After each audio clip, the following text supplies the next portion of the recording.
Okay. So scanners, which is the first phase of our compilation. When we were discussing, we have discussed saying that we have a front end, and after that we have an optimizer. After that we have a back end. When we are so initially we will be covering with respect to front end portion. So in the front end, the first phase what we are going to cover is the scanner part. So as the name specifies, scanner. So here what happens is we are scanning entire whatever file you have passed on, or whatever contents you have shared, everything will get scanned. So scanning means here you are going to identify the words, each words. So how do we identify? By reading character by character. So scanner, what it does is it reads each character by character, and identifies the word. So how we can identify the word? Word can be it can be identified with respect to space could be the one which can be considered to be as your delimiter, and based on that we can identify the words. Okay. So scanner is the one which does that, identifying the words. So just identifying the words, will it be sufficient? No. So when we identify each word, we have to give some tag to it. What type of word it belongs to. So we have to give a tag to it. So that is what the scanner does. So in detail, we will see how we are going to deal with the scanner part. Okay. So here basically what it does is we are going to identify each and every word, and we will say whether that particular word is a valid word or not. Say for example, if you see the last statement, if you are instead of this word else, else, instead of typing that by mistake, if you have typed esle, what happens? This ESLE will be recognized to be as an identifier, not as a keyword. So it can't be because when we say else, it is considered to be as your keyword. If you instead of else, if you are recognizing it to be as, if you type it to be as ESLE, still it will recognize, but it will be considered to be as a variable. That is an identifier, not as a keyword. Okay. So scanner basically it identifies each word and it checks for its validity. So how it checks for the validity is just by tagging it with some tokens. Say for example, it could be identified to be as identifiers if given some name. If you are using int, float, all those things, then it will be tagged to be as data type. If you are having any keywords while, if else, all those things will be considered to be as your keywords. Similarly, if any plus, minus, multiplication, modulo, all these things will be tagged to be as operators. So just it recognizes each word and it will be tagged to some category. That is, we call it to be a syntactic category. Okay. So each word what you identify, we will now call it to be as, we will no more call it to be as words, we will be calling it to be as tokens. So if you see here, we will be naming. The scanner basically identifies each token. We will not say it to be as words. Okay. We will name it to be as tokens, and it will be mapped to some category. So which basically we will call it to be as syntactic category, so that this could be passed to next phase, so that it can identify the grammar, that is whether the syntactically whether it is correct or not. So for that purpose, each word, that is each token, will be tagged with a category. So that is what basically the scanner does. So when we are doing this recognition of tokens and all, we basically have to separate the words. So when we have to separate the words, each programming language has its own separators. Say for example, some languages consider space to be as the separator to identify each word. Some languages, it can have hyphen or some other delimiters to recognize the words. So each language will have its own structure. That is what we call it to be as lexical structure to identify each word. We call this to be as microsyntax. Okay. So when we start scanning, we have to when we are building the program itself, we will be telling whether the each words has to be read from left to right, and it has to be grouped. That is, each character by character has to be grouped together from left to right and form a token. That is, form a word. And whenever you come across a space, stop. That would be the till that point of time, whatever characters, sequence of characters you had, that will be considered to be as a particular word. Or you can have as a separator a hyphen. So that also could be considered to be as a separator, separation for each words. So we call these to be as your micro syntax. So based on your programming language, you can build your own separators. Okay. So now, how do we recognize each words? So now we are moving on to how we can recognize the words. So for recognizing the words, basically we will use this finite automata. So this finite automata comes into picture, that is for recognizing the words. So how do we recognize the words? Say for example, if you are having some word to be as not. So how this finite automata works? It reads each character by character, right? So you when you are taking each character, if it is satisfied, you are moving from one state to another state, saying that it has been satisfied. Like that, you keep from initial state, you keep moving till you reach your final state. In between, if anything is not matching, what happens? You will be moving to trap state, right? Hope you all remember this finite automata. Any finite automata. So basically, we will consider it to be as DFA, deterministic finite automata. So remember the syntax. So finite automata, which has 5 tuples, which is represented to be as S, alphabet. Can you tell the remaining things? The transition function, the start state, and SA, which is considered to be as accepting state. So what is this S? What are the contents what we have in this S? Capital S. Production words. Collection of? Set of states in the automata. Set of states. All for that particular DFA or finite automata, whatever state, how many ever states we have, everything will be mentioned in this S. Alphabets, which will be having, which all alphabets are we are going to use for that particular DFA. Transitions from each state with respect to which symbol when you move, you reach to which state. So from, we can say it to be as Q naught with respect to A. If you take out, we reach to Q1 state, something like that. S naught, which is considered to be as the initial state. SA, which is considered to be as all final states, or we can call it to be as acceptance state. So that can that could be a set itself, because we can have more than one accepting state. So as an example, if you consider the keyword new, how this DFA would have been written? We could represent it an initial, that is from initial state we reach to S naught. So from S naught with respect to the character N, we reach to S1 state. So read the next character, which is E. From S1 state we reach to S2 state. So from S2 state, being in S2 state, when you come across the character W, we reach to S3 state. And this is considered to be as your final state. So for recognizing the keyword new, this would be the DFA which we can have, right?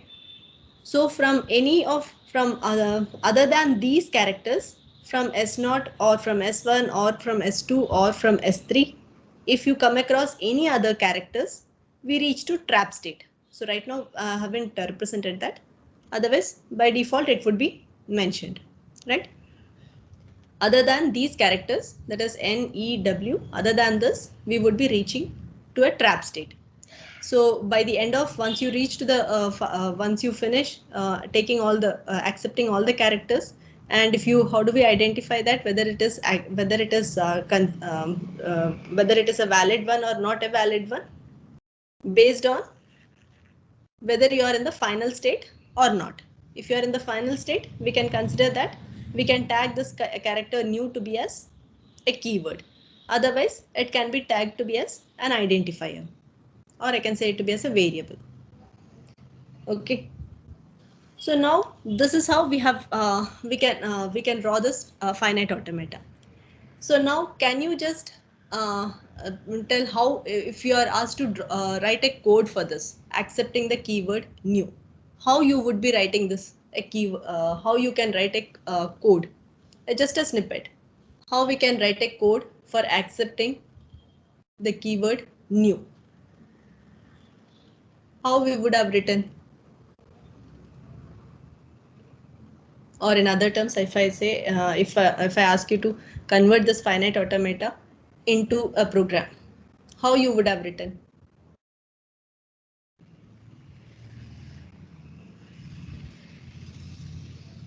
Just to accept this word new.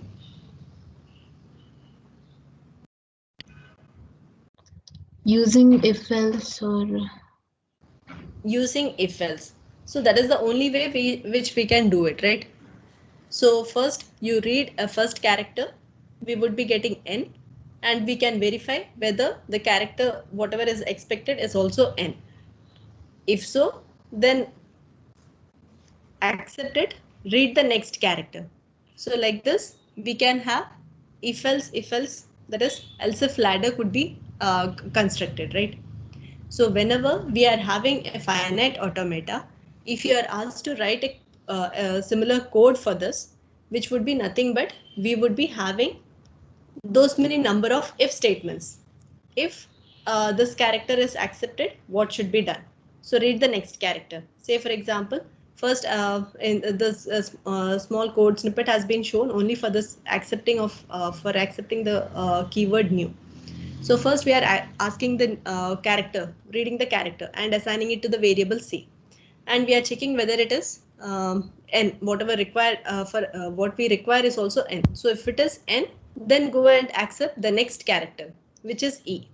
If it is e, then go and accept the next character, and if it is w, then we can say that it is success, that is whatever what we expected is also new, and what we had to give is also new. In between, if these characters are not getting matched, then we can generate an error message. Error in the sense, it's not an error exactly. We can tag it with an other token, that is like a other, it won't be a keyword kind of thing. We can consider it for any other thing. Okay, so that's what I didn't complete this. Just written else, we can go for something else. We can consider it to be as an other characters. Read the next character and verify it would be another one. So you will have in else also, we can have so many if statements coming into picture. So basically, whenever we have a finite automata, if you have to convert to a programming, which will be nothing but you will be having so many if statements coming into picture.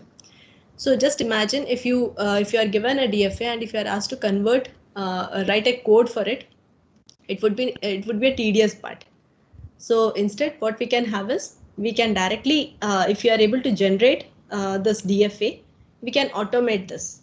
So it could be automatically converting it to a code part. So that would be the easier one. Okay, instead of we sit and do this coding part, coding portion. Okay, so we'll take up with respect to the coding part at the end of the scanners. That is with respect to the tools. Just before that, I just thought we'll just give a gist of how it would be done. Okay, because finite automata, all of you know this. So converting to a code part. Okay. So now, so similarly, one more example. If you are asked to identify the words, accept the words new, not, and while, how the finite automata would be? Can you just draw it? If you're having a book or pen and book with you. If you have to accept the words new, not, and while, all the three are keywords. So in your program, if you have to identify these three things, so how your DFA would have been drawn? So from initial state, we would be having an initial state. So And then branches like for N and W, and then N and W. So here we have two words which are starting with N itself. So we can have a common N. So N, we reach to another state.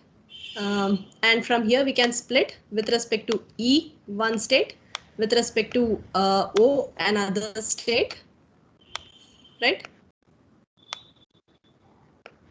And so I'll just show the picture itself. So NEW, so we can, if it is new, this would be the path which it would be taking and reaching the final state. If it is not, it would be taking this path and reaching to the final state. If it is while, which is totally another one, and it will be taking this path and it would be accepting, reaching to a final state. In between, if any other character comes into picture, it will go to a trap. Okay. So here we will know, when we were dealing with theory of computation, we were calling it to be a trap state. So now when we are reached to this compilation, that is compiler design, so your finite automata will be, we will be talking with respect to your programming part. So we are converting your finite automata or whatever you have learned that to a programming tool. So since we are converting that, we will not call it to be as a trap. We will call it to be as an error state. Okay. So from now onwards, we will not call it to be as trap. We will call it to be as an error state. Okay. So one more example, if you have to identify your unsigned integers. So when we say unsigned integers, which would be 0, or it could be 1 to any number, 1 to any number. So, so for identifying that, how we could write, we could draw the DFA to be as, from starting state, we could have 0 all alone. So 0 could be considered to be as a separate state, and which is a final state.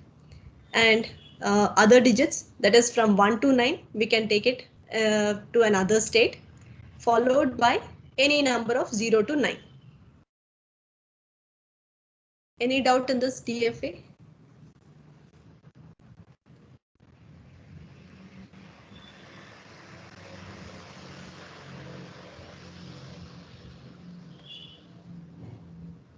Okay, so no doubt. Okay, another, why did I give 0 for another state? Why didn't I have, instead of 1, why didn't I start having 0 to 9 here? Why did I make it to be a 0 separate? I could have drawn something like this, right?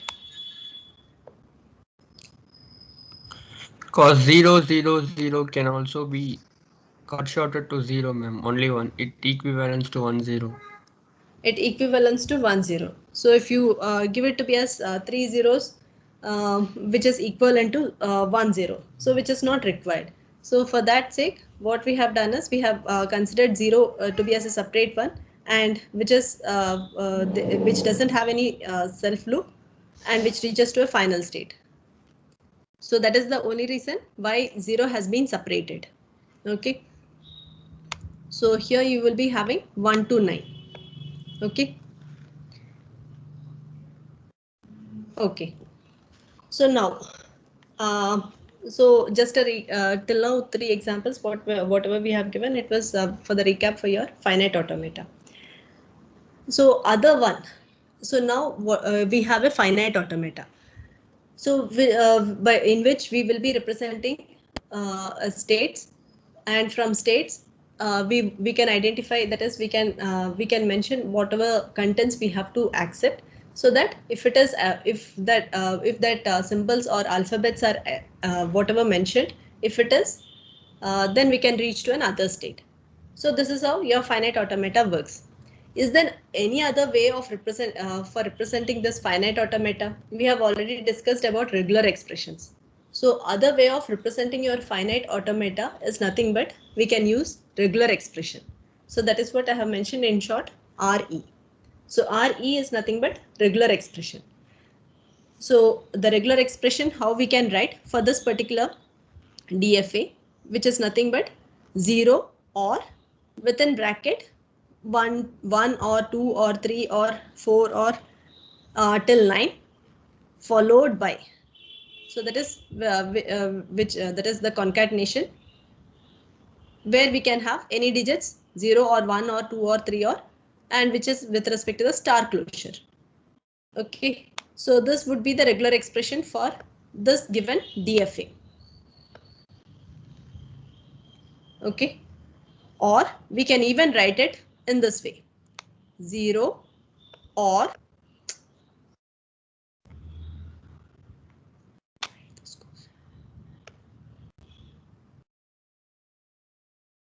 we can even write this to be as 0 or within brackets we can write all the contents together, that is 1 hyphen 9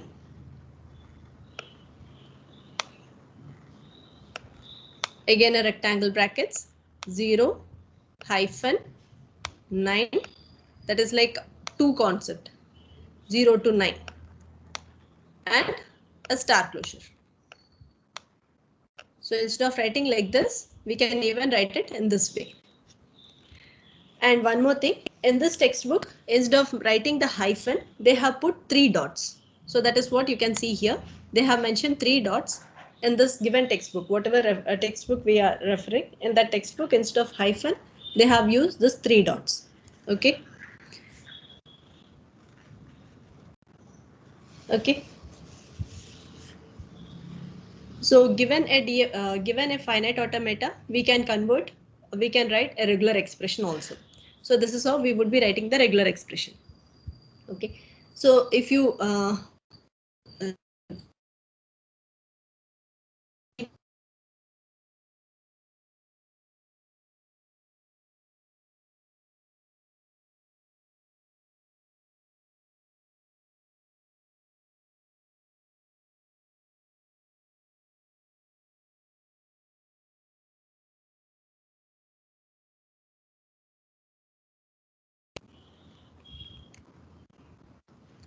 okay. Now moving on to the identifiers. So can you just draw the DFA for your identifiers with respect to C or Java language? How we identify the identifiers? Identifiers, which is nothing but variables.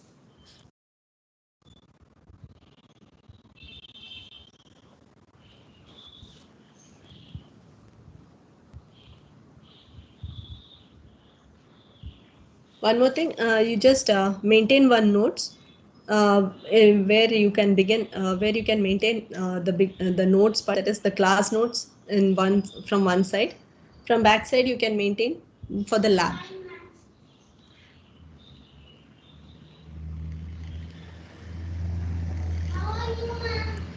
Okay.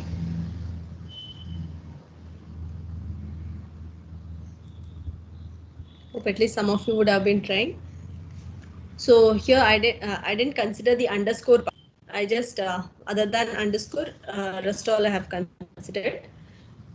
So accept, that is consider it to be as A to Z all characters. I can begin with a character followed by any character with followed by digits. So that is what has been taken. So the regular, so this extra bracket has been mentioned that I'll remove it. Okay, so there is no extra bracket. Underscore is also allowed now.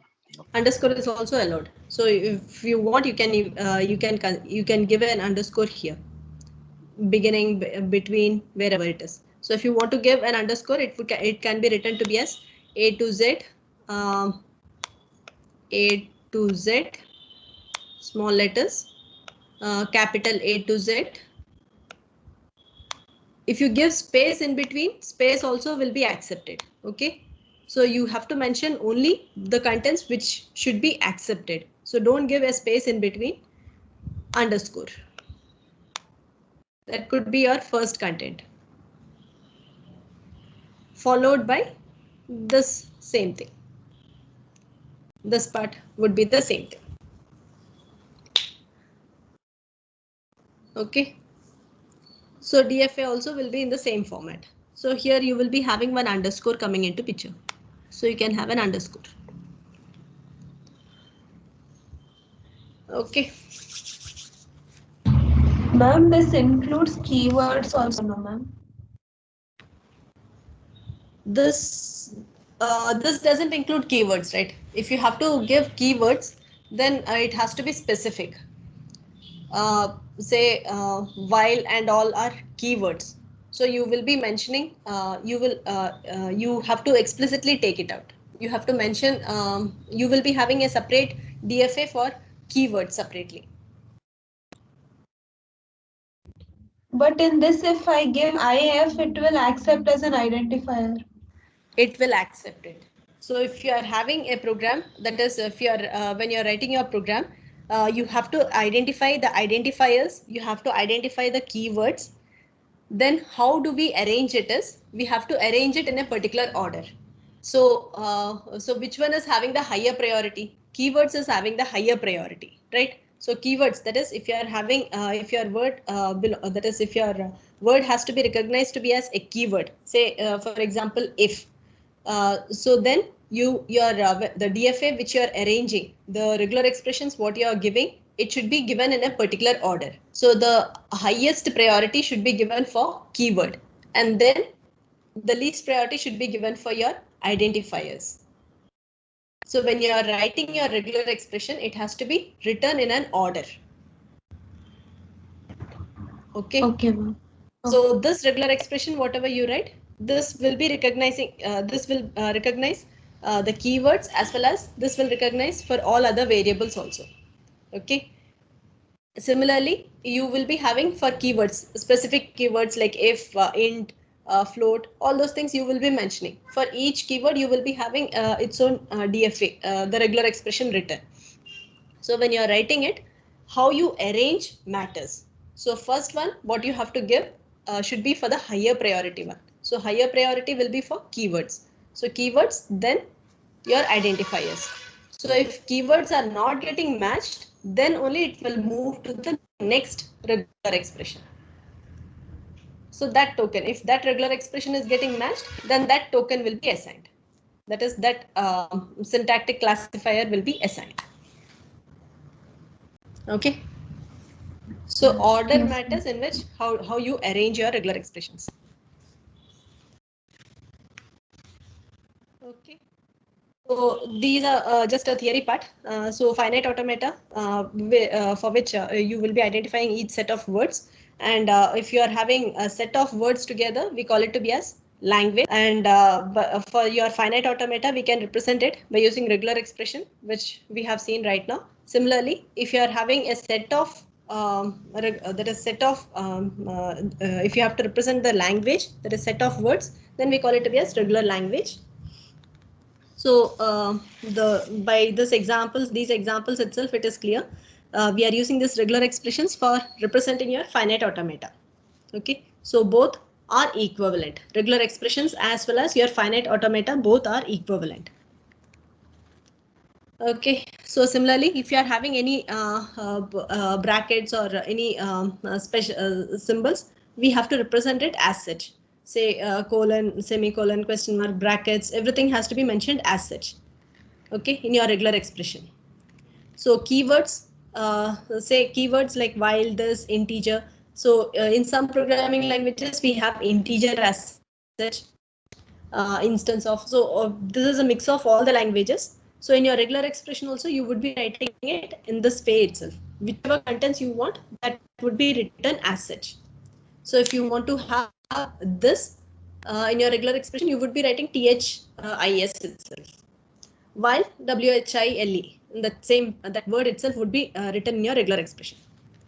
Anyways, we will see in the lab how we will take it up. Okay. Similarly, if you're having any word in your regular expression, if you have if you want to have an empty set, that is empty string to be represented, we will be using epsilon. And the alphabets, the set of strings, whichever we have to accept, the symbols, then we represent it by using the symbol notation. Regular expression for set of strings, we call it to be as language, L of R. Okay. So coming to the basic operations. would be the basic operations? You remember? This examples itself we have covered. Just a recap. Can you try, someone? What would be the basic operations on your regular expressions?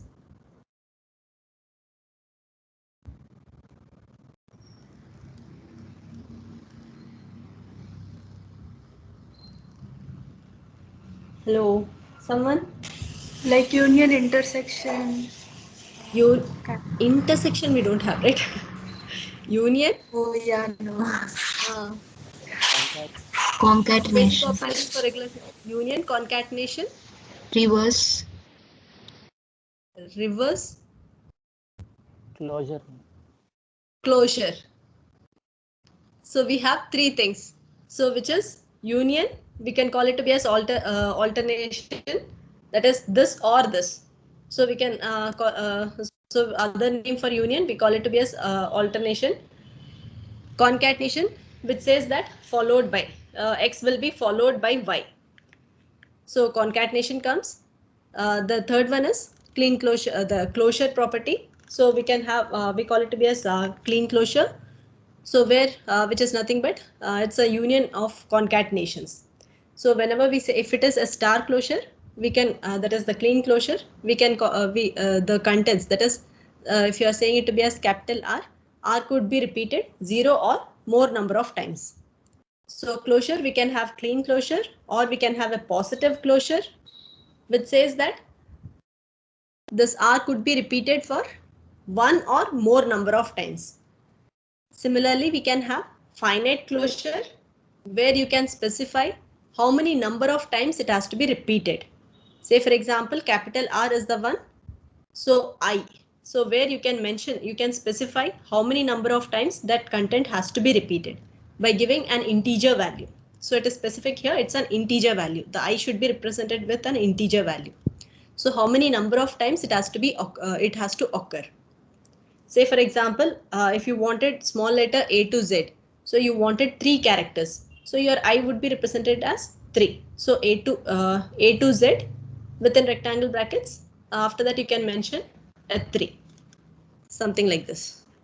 So within rectangle brackets you can specify you wanted small letter A hyphen Z, which should be you can accept only 3 characters. So you can specify an integer value 3. If you give star closure instead of 3, if you give star closure, which means that it can occur 0 times or more number of times. If you give plus positive, it means that minimum it will have 1 character or more number of characters. So if you specify an integer value, which means it will be having those many number of characters would be taken. Those many times, those many characters only will be accepted. Okay, so that is what is finite closure. So positive closure and clean closure.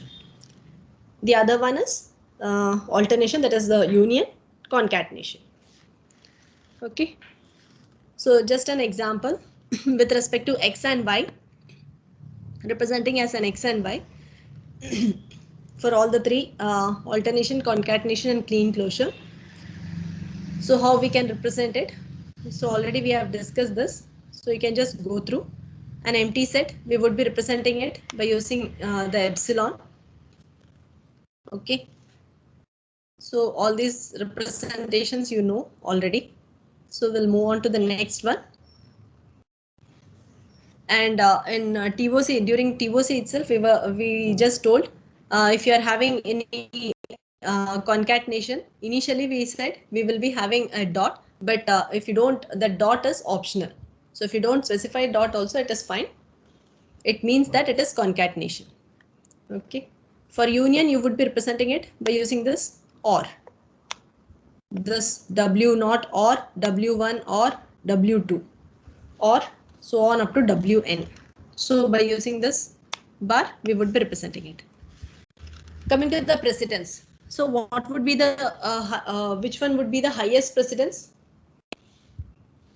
So we have all these operations. So among all these operations, which one will have the highest precedence? What would be the order?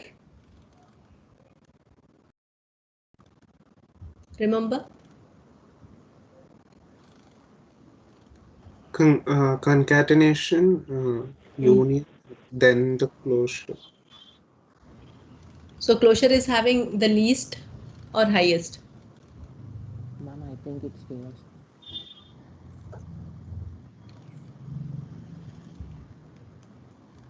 Okay. So the precedence will be the closure will be having the highest precedence, then followed by concatenation, then followed by union part. Okay. So among all the three, if you are having parenthesis, parenthesis will be having the highest priority. So the contents, whatever you put within parenthesis, will be having the highest precedence, followed by closure. Then the next one is next least one is concatenation. Next least one is alteration. Okay, that's why this greater than is mentioned. So precedent parenthesis is greater than closure. Closure is greater than concatenation. Concatenation is greater than union. Okay, so highest precedence will be for parenthesis, then for closure, then for concatenation, then for alteration.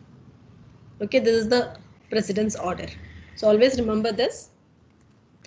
This is not greater than or equal to. I just mentioned greater than symbol. Okay.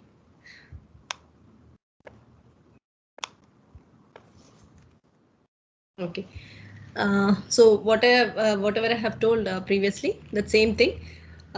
If you have to represent A or B or C or so on up to Z, in shorthand, we can represent it by using A hyphen Z, that is within rectangle brackets, we can mention A hyphen Z.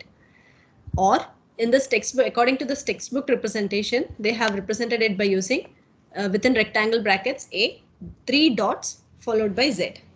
Okay, so all the three representations are correct. Okay, but when we are using this lex tool, during that in that we would be representing it in this way itself, not this way. Okay. So a few more examples. If you are having unsigned integers, how we can represent unsigned integers? So we can represent unsigned integers. All the three representations are correct. So all the three are having its own ways. That is, if you write it to be as 0 to 9, followed by that is concatenation with 0 to 9. 0 to 9 star closure. So that means, or we can directly write it as 0 to 9 positive closure. But if when you write these two representations, it is nothing but so many number of zeros. 0, 0, 0 will also be considered to be as an valid integer. Instead, you can have it to be as a single zero. Then we can go with this regular expression. Similarly, for identifiers, according to the ALGOL language, this is the this would be the better regular expression which we can mention, that is A to Z or capital A to Z. Either of this would be taken. And then similarly, capital small letter A to Z or capital A to Z or 0 to 9 star closure. Okay. Similarly, for decimal number, in decimal number also, this is for your integer part. So for unsigned integer, this is clear. Then after this, which we wanted is the dot portion, that is the decimal value. So which has been taken to be as a dot has been mentioned, a dot followed by 0 to 9 star closure. So 0, or we can have 1 to 9, 0 to 9 star closure. If you are having any point value to be given, so point 0 to 9 star closure. So this is one way of representing your decimal numbers. Okay. Okay.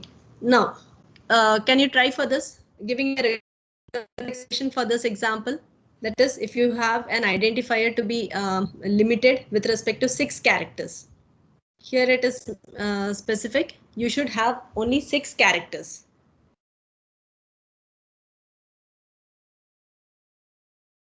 How it could be represented? Here we have to go with finite closure. So when we are going with finite closure, so 6 characters. So when we say identifiers, which should always start with characters. So capital A to Z or small a to Z will be the first starting character. It could be followed by capital A to Z or A to Z or 0 to 9. Only we should have remaining how we should have 6 characters. So first we have specified only A to Z or capital A to Z. Then remaining how many number of characters we have? 5 characters. So among this 5 characters, it could be small letter or capital letters, or it could be digits. So here we have specified the number 5. So 5 characters would be taken with respect to small letters or capital letters or any digits. Okay, so this can be one of the example for your finite closure. Coming to the unsigned real numbers. So unsigned real numbers, which can be taken to be as 0 or 1 to 9, 0 to 9 star closure. It could be followed by without any dot also. It is possible. So we can mention the empty set, that is empty string epsilon, or we can have point followed by 0 to 9 star closure. So this way also we can represent for decimal numbers. Okay. Similarly, if you wanted to have a scientific notation, that is with respect to exponential format. So scientific notation, which means exponential format, right? So if you wanted to represent it with respect to exponential format, then till here, which is any number followed by exponent. So this capital E is meant for this exponent. On top we can have either any symbols, that is positive sign or negative sign can be given, or without also. So since it is without, then we can go with empty string, or it could be positive sign or negative sign. It can be any digits, so it could be 0 or it could be 1 to 9 followed by any number of any digits. So real numbers in a scientific notation.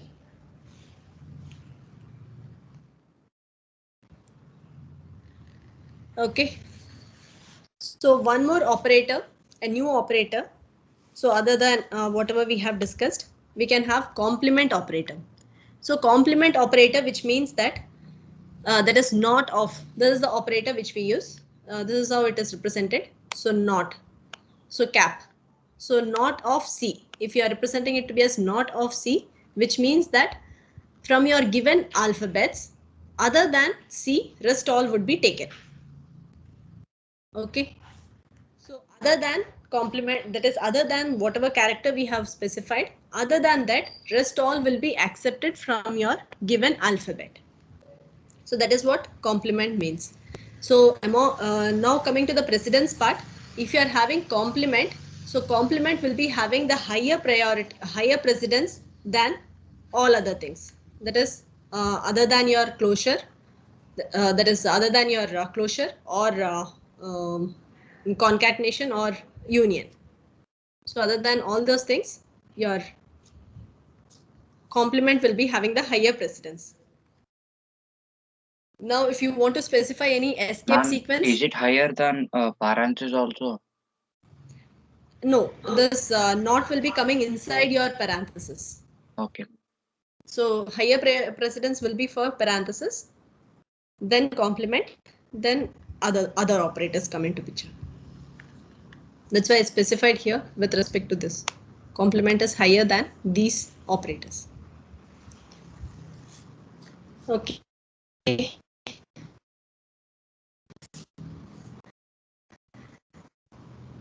Now, if you want to specify any escape sequence like numeric character and all, if you have to specify, then the same notation we can use, which you were using it in your C program and all. So that is /n for new line, /t for tab. If you have any codes, single quote or double quote or any codes has to be mentioned, that same code. Okay, all these will be considered to be as your escape sequence. Example I'll show for this complement and I'll stop. If you want to accept any string,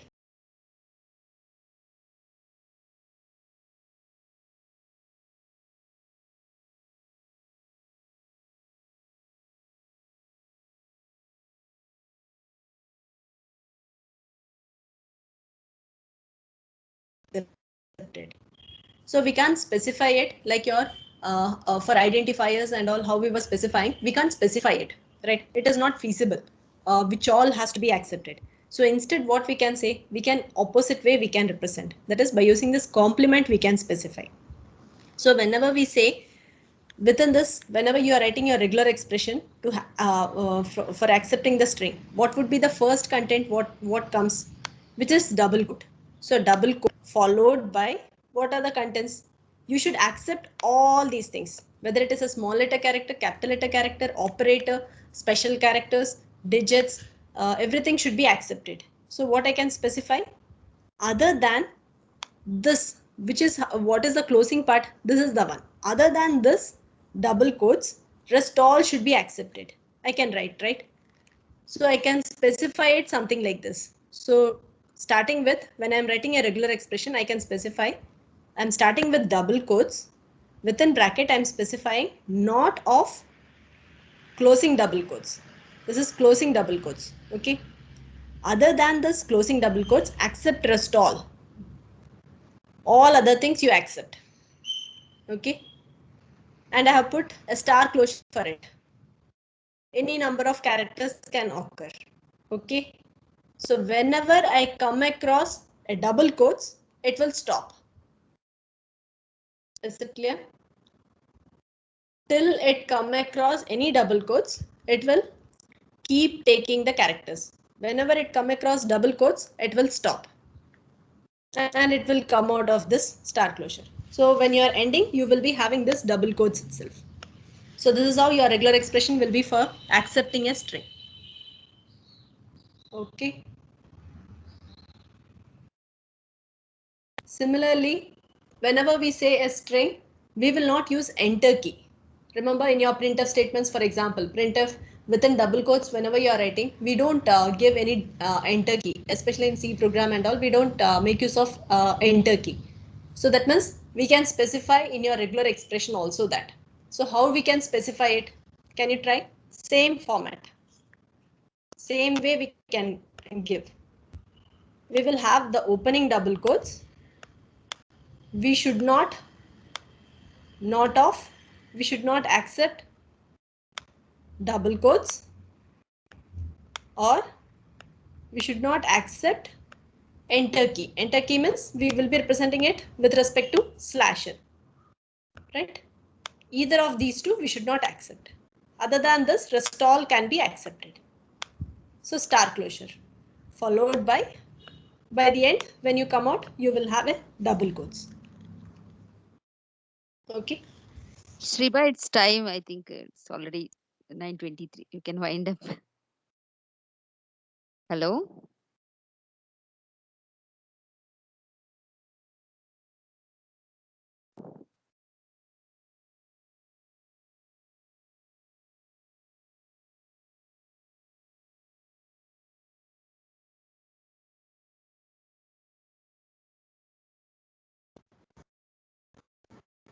Shriba, it's time.